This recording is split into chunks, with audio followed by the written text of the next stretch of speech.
Merci. Bonjour, je ne sais pas si vous m'entendez bien. Donc, avec Fanny, on va vous présenter l'Observatoire territorial des signes de qualité et comment il s'insère dans le partenariat entre INAO et INRAE. Donc, on va d'abord présenter les enjeux et les perspectives. Ensuite, Fanny va présenter le contenu de la plateforme de l'Observatoire territorial des SICO. Et ensuite, on parlera des utilisations de cet observatoire territorial comme outil de métier et de production de connaissances dans la recherche. Alors, donc déjà, qu'est-ce que l'Observatoire territorial des SICO? C'est une plateforme, enfin, elle se matérialise par une plateforme en ligne qui met à disposition des données et des publications et des connaissances sur les signes de qualité et d'origine, avec des gestions d'accès en fonction des personnes qui se connectent. Voilà. Cette plateforme, c'est un support de la collaboration entre INRAE et INAO, puisqu'elle est à disposition des agents, elle est à destination des agents professionnels de l'INAO d'une part, pour qu'ils exercent leur mission dans le cadre des instances, comités nationaux, comités d'agrément et de contrôle, dans le cadre des commissions transversales des métiers et des observatoires et partenariats des agents INAO. Voilà. Et elle est aussi à disposition des chercheurs INRAE pour nourrir les projets de recherche, les études et les expertises sur les signes de qualité. Voilà. Elle s'inscrit dans les liens entre INAO et INRAE, liens qui sont déjà existants, puisqu'un certain nombre de chercheurs participent aux instances de l'INAO et aussi les agents de l'INAO interviennent souvent dans les projets de recherche. Voilà. Donc, elle se positionne comme un dispositif pérenne pour faciliter les relations entre agents INAO et chercheurs à INRAE. Pardon. Voilà. C'est les agents et les chercheurs, en collaborant ensemble et en produisant des études, génèrent des connaissances, des résultats et des indicateurs. Et donc, il y a l'idée, avec l'Observatoire territorial des SICO, de capitaliser sur ces connaissances pour utiliser les indicateurs et la documentation qui est produite et les remettre sur la plateforme en ligne. Cette plateforme, elle s'appuie sur un cofinancement annuel entre l'INAO et l'INRAE, en utilisant de la main-d'œuvre et du matériel des deux partenaires.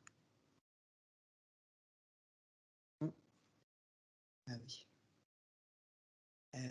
Voilà. Donc, l'Observatoire territorial des SICO, il répond aux objectifs du côté INAO et du côté INRAE. Donc, à l'INAO, aux objectifs du contrat d'objectifs et de performance. Donc, des objectifs de promouvoir la communication sur les signes de qualité, de rendre des données disponibles pour renforcer le pilotage stratégique de la politique des signes de qualité en apportant des données pour les cas de reconnaissance et de modification de cahier des charges, et à des objectifs d'évaluation de politique publique, comme on l'a dit, pour évaluer l'impact des signes de qualité sur les revenus des agriculteurs, l'emploi, l'environnement. Côté INRAE, ça répond à des enjeux stratégiques de rendre accessibles les données disponibles aux chercheurs en gérant les accès et dans le respect du secret statistique. Et ça favorise des missions d'appui aux politiques publiques, d'expertise et la recherche appliquée en favorisant le lien entre les problématiques des institutions et des filières autour des questions sur la construction de la qualité et les labels. Voilà. Alors, pour revenir sur l'historique de la collaboration, l'Observatoire territorial des SICO, il a été créé en 2011.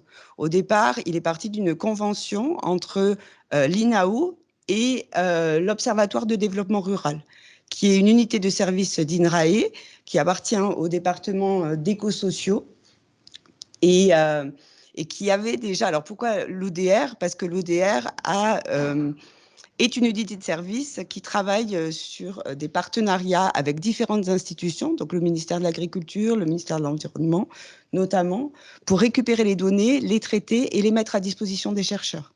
Donc, il y avait déjà une plateforme en ligne qui existait, notamment sur les données de la politique agricole commune, les données de la MSA et les données éco-phyto. Voilà. Et donc, c'est comme ça que s'est créé l'Observatoire territorial des SIQO sur la thématique des SIQO. En 2017, on a décidé d'élargir le partenariat à tout INRAE avec comme objectif de promouvoir les études et les valorisations communes entre INAO et INRAE. Donc, il y a une convention générale qui a été signée. Et en 2017, dans le même temps, cette collaboration, elle s'est inscrite dans l'Observatoire économique des SIQO, qui lui englobe encore d'autres institutions comme France Agrimaire, l'Agence Bio, le service statistique du ministère et la DGPE, qui ont eux aussi des données sur les signes de qualité et qui avaient aussi pour objectif de faire des études conjointes. Voilà, donc en 2022, on renouvelle la convention générale de partenariat entre INAO et INRAE, pour la première fois avec des moyens et un programme pluriannuel, puisque jusqu'à maintenant, c'était chaque année, le programme et les budgets étaient renouvelés, et là, donc, avec des objectifs pluriannuels. Donc, c'était l'occasion de ce séminaire, le renouvellement de cette convention. Les objectifs pluriannuels de l'OTSICO, donc, ils s'inscrivent en deux axes. D'une part, maintenir et développer la plateforme OTSICO en développant les outils de consultation et améliorer la diffusion de l'OTSICO, donc à travers des formations, l'enseignement et des colloques comme aujourd'hui. Ça fait partie des objectifs. Le deuxième axe d'objectif, c'est sur l'enrichissement de cette plateforme de l'OTSICO avec de nouvelles données et des travaux de valorisation des données sur les signes de qualité. Donc l'enrichissement des données, il va passer aussi par le recensement agricole 2020 et l'enrichissement du recensement agricole 2020 avec les données sur les signes de qualité pour augmenter les indicateurs disponibles sur les signes de qualité. Voilà, on souhaite aussi travailler sur les liens entre agriculture biologique et les autres signes de qualité, les AOP, les IGP, les labels rouges. Voilà, je vais laisser la parole à Fanny pour la partie sur la plateforme OTSICO. Donc maintenant, vous voulez vous présenter assez succinctement l'outil en lui-même, donc qui a été fait pour construire et partager les données de la connaissance autour des IG, label rouge et STG.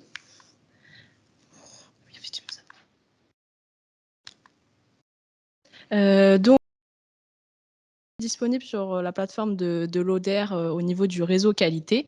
Donc la page d'accueil est celle que vous pouvez voir sur le diapo. Donc avec d'abord un premier paragraphe descriptif de l'outil, avec un onglet avec le guide complet des OTSICO pour avoir le manuel d'utilisation. Aussi un onglet avec toutes les études, documentation en lien avec les SICO qui sont recensées dessus, autant au niveau de la recherche, mais aussi les publications hautes, dont celles de l'INAO et des observatoires régionaux. Et aussi un portail un lien vers le portail de l'agriculture biologique qui est assez récent et qui est né avec le partenariat entre ODR et l'agence bio, donc qui met à disposition des chercheurs les données du système d'information de la bio. Ensuite, on a les liens vers les trois principaux outils de l'OTSICO. Donc, l'explorateur des SICO qui est un outil interactif qui permet le téléchargement de cartes et de bases de données. Aussi, le répertoire des SICO qui permet d'avoir la liste des SICO en filière et par produit. Et enfin, les fiches territoires qui permettent d'avoir différents indicateurs au niveau du territoire, des recensements agricoles, de la MSA et aussi au niveau des parcs nationaux et régionaux.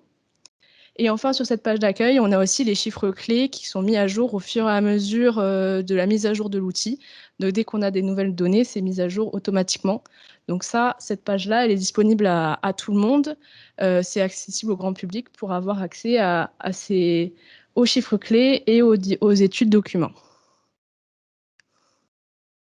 Donc après, pour un peu résumer les dîners disponibles sur l'OTSICO, Donc, on a dans un premier temps les données INAO sur votre droite, donc, où il y a les données opérateurs habilités qui sont issues des données remontées par les organismes de contrôle à l'INAO, donc avec les listes d'opérateurs qui nous permettent de savoir leur activité et leurs produits. Ensuite, la liste des produits qui est mise à jour annuellement, ainsi que la délimitation des aires des indications géographiques par commune. Et enfin, les données économiques qui sont issues de l'enquête annuelle de l'INAO, qui enquête tous les ans les ODG pour remonter les différents données économiques pour chaque produit hors viticulture. On a aussi à disposition les données externes qui sont disponibles sur l'ODR, donc avec les données des administrations, aussi les données, donc, comme on disait, du recensement agricole, de la MSA, différentes données des interprofessions, de France Agrimaire et aussi des douanes, et enfin de l'agence bio, comme on disait, au niveau du portail de l'agriculture biologique. Donc, on voulait vous présenter les deux principaux outils disponibles pour voir un peu quelles sont les différentes données qu'on peut trouver et leur utilité. Donc, dans un premier temps, le répertoire des SICO, qui est un genre de catalogue des SICO. Donc, on a toute la liste des SICO qui s'est classée par filière, mais aussi on peut le chercher via une barre de recherche pour accéder directement aux SICO. Donc, ce qui nous permet d'avoir mise à jour tous les ans toute la liste pour tous les produits. Ensuite, ça nous permet d'accéder aux fiches filières et aux fiches produits, où dessus sont résumés de manière assez figée, mais on peut voir l'évolution annuelle des données économiques, des données d'opérateurs et de la répartition territoriale de chaque produit et de chaque filière. Donc cet outil est amené à évoluer pour avoir une vision un peu plus dynamique, pour pouvoir comprendre plusieurs produits, plusieurs filières, et aussi pouvoir amener au niveau des territoires. Donc ce qui nous amène à l'outil d'après, qui est l'explorateur des SICO, donc, qui est un outil ici beaucoup plus interactif, qui permet dans un premier temps de mettre en place des cartes et aussi de télécharger des tableaux de données. Donc, c'est un outil où on peut choisir déjà l'indicateur qui nous intéresse, donc par exemple le nombre d'opérateurs ou le nombre de produits. Donc, en fonction de différents critères, déjà l'échelle géographique, région, départementale, aussi la filière, les produits, le signe de qualité et la catégorie d'opérateurs. Donc, avec tous ces filtres, ça nous permet d'afficher une carte, comme on peut voir ici en dessous, mais aussi de télécharger les données qui sont en lien, donc soit les données économiques, soit les données des opérateurs pseudonymisés. Voilà. Et cet outil est ouvert seulement, comme on y avait marqué, si on crée un compte ODR. Et on a des données supplémentaires lorsqu'on est un partenaire ou on vient de l'INAO. Voilà.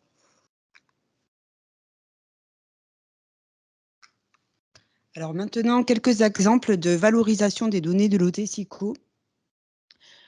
Donc déjà, l'OT-SICO, ça représente pour l'instant environ 500 connexions par an. Et donc c'est en hausse depuis 2017. On a fait une enquête à 2 reprises pour connaître les utilisations métiers et les utilisations de l'OT-SICO. Et on voit que l'utilisation est variée.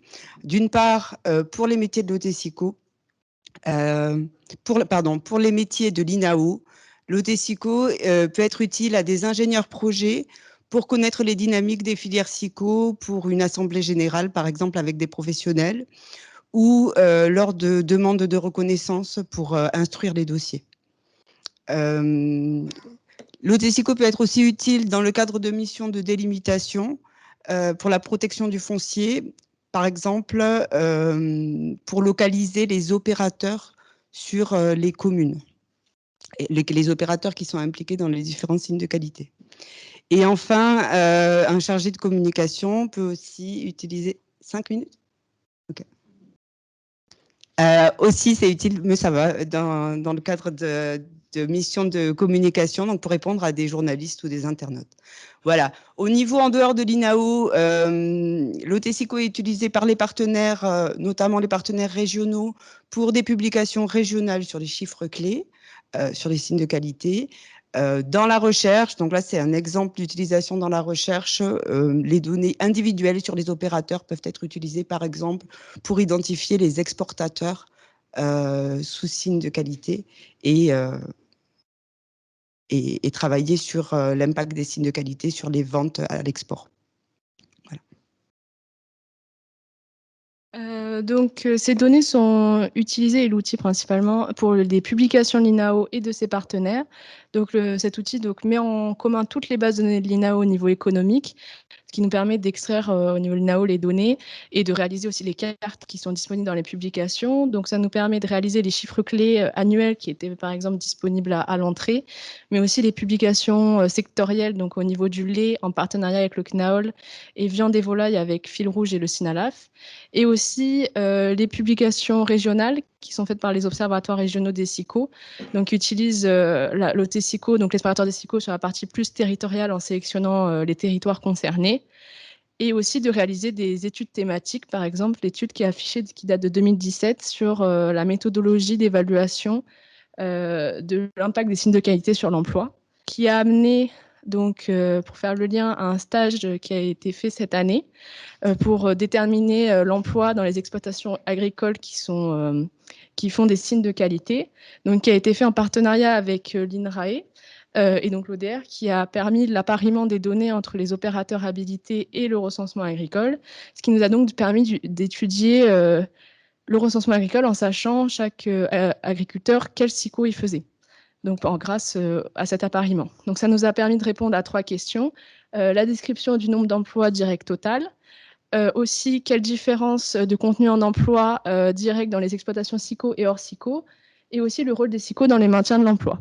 Donc je vous ai mis les chiffres globaux, les premiers chiffres qu'il y avait, donc 229 000 emplois directs équivalent emploi en SICO, qui représentent 35% de l'emploi agricole et 26% des exploitations en SICO. Donc on voit dans ces premiers chiffres que théoriquement, il devrait y avoir plus d'emplois au vu de ces pourcentages. Et donc ça nous a permis de faire des études par filière en étant sûr que c'était bien le SICO qui était produit dans cette filière. Alors pour finir, l'OT-SICO, donc c'est utilisé dans les projets de recherche. Alors la liste n'est pas exhaustive. Dans les projets de recherche et les expertises. Donc pour exemple, il y a des études pour le ministère de l'Agriculture qui ont utilisé les données sur les opérateurs habilités. Donc une étude en 2019 sur la compétitivité hors coût des exploitations agricoles engagées en SICO. Également, une étude récente de 2022 sur les performances des exploitations laitières bovines en termes économiques, de bien-être animal et environnemental. Actuellement, il y a une expertise collective sur l'impact des labels sur la biodiversité qui a mobilisé des données de l'Observatoire territorial des SICO, qui est coordonné par INRAE et qui implique une trentaine d'experts d'INRAE et dans laquelle l'INAO est partenaire. Il y a aussi trois projets de recherche en cours qui utilisent les données de l'OT-SICO. Donc, le projet de recherche BAT-Model sur la modélisation du commerce international, qui sera présenté par Karine Latouche juste après notre présentation. Les projets GINCO et GI Smart qui seront présentés par Armel Mazet cet après-midi. Et un projet d'EFIBio sur la coexistence entre filières en agriculture biologique et les autres SICO en Occitanie. Voilà. Donc, vous pouvez aller voir sur le site de l'OT-SICO les pages relatives aux projets de recherche et aux publications disponibles. Voilà. Et donc, pour finir, un exemple d'une étude qu'on a réalisée, nous, à l'ODR, pour valoriser les données sur les signes de qualité et qu'on a présenté à la conférence sur les perspectives mondiales des IG à Montpellier en 2022, donc l'année dernière. Donc, c'est une étude qui utilise des données sur les opérateurs habilités pour qualifier l'importance des IG sur le territoire en termes de part d'exploitation et en termes de diversité des produits, et qui le met en rapport avec les dimensions de développement durable sur les territoires entre 2012 et 2020. Donc la dimension économique avec le bénéfice agricole par par travailleur dans les exploitations, la dimension sociale sur l'emploi et les salaires, et la dimension environnementale avec un indicateur de pression sur la biodiversité des activités agricoles. Voilà. Donc, de la même façon, vous trouverez plus d'informations sur cette étude sur le site de l'OTSICO. Voilà. Donc, voilà quelques exemples de valorisation. Bien sûr, il y a encore beaucoup à faire avec les données disponibles et de nombreux sujets intéressants à traiter sur les signes de qualité, notamment sur les liens entre IGP AOP et les autres labels.